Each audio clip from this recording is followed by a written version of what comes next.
Kalau Pak Mahfud nggak Menko Polhukam lagi, lebih berat lagi nggak kira-kira? Enggak, saya biasa-biasa saja. Untuk saya pribadi biasa, saya kan udah puluhan tahun bekerja di situ. Itu bisa saja sering juga terjadi gitu.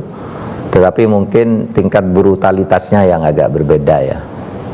Tingkat brutalitasnya dan nekatnya itu. Pemilu kali ini dibilang ada yang paling brutal. Pak Mahfud setuju? Iya.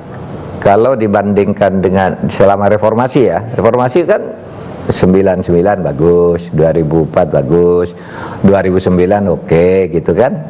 Itu 2009 saya hakim MK-nya.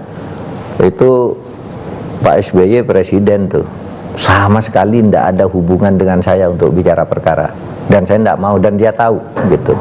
Sangat tuh, Karena Pak Mahfud waktu itu ketua MK. Saya ketua ya? MK. Jadi Pak SBY tidak pernah mau bicara perkara, ngutus orang ketemu saya enggak.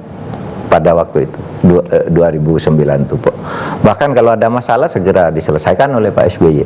Misalnya soal KPK dulu yang kasus cicak buaya kan, Antasari ditahan dulu, lalu Bebes Samad ini diambil kan. Mahfud karena Pak SBY turun tangan selamatkan. Prof Mahfud karena bilang soal Mahkamah Konstitusi, Prof Mahfud bagi kalangan aktivis itu juga kehadiran Prof Mahfud itu untuk mengawal reformasi dan revisi Undang-Undang Mahkamah Konstitusi. Ya, apa yang harus diperhatikan dari revisi Mahkamah Konstitusi? Enggak, itu gini. Itu saya sampaikan tadi ke Pak Presiden. Pak, ada 3 hal yang harus. Yang MK ini gimana Pak? Yang sedang saya ini, satu soal HAM, yang kedua soal BLBI, lalu yang ketiga RUU-MK.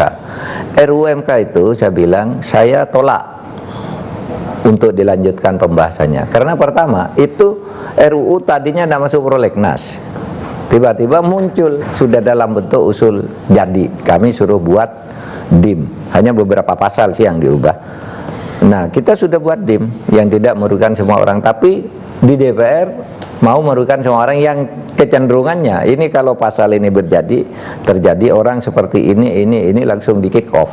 Jadi ini apa? Pasal Maka tentang saya apa? Pasal tentang aturan peralihan tentang usia presiden. Gini misalnya usia hakim MK.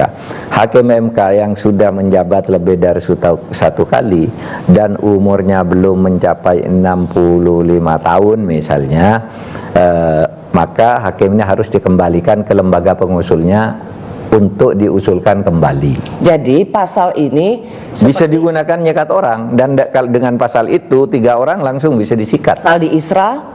Ya nantilah kau cari sendiri. Berarti memang ada pasal yang ingin menyingkirkan hakim-hakim konstitusi yang belum berusia 65 tahun. Berpotensi menyingkirkan itu bisa dipakai sewaktu-waktu. Oleh sebab itu saya deadlock. Saya bilang deadlock. Tidak usah dibahas, saya tidak setuju. Dan saya lapor ke presiden tadi. Saya suruh deadlock. Sebelum ini saya sudah lapor Bapak bahwa ini tidak fair. Undang-undang mau menyingkirkan orang gitu. Kan waktu staf saya di DPR dibilang, katanya, kok berani-beraninya kamu menolak ini, nanti habis ini presiden langsung tahu loh. Lalu saya bilang, memang kenapa kalau presiden tahu? Ini saya sudah lapor presiden, saya bilang, dan presiden setuju. Gitu. Sampai sekarang deadlock. Ya. Artinya tidak usah dibahas, saya bilang nanti aja habis pemilu. Karena Mahkamah Konstitusi ini punya peran yang penting dalam menyelesaikan sengketa pemilu.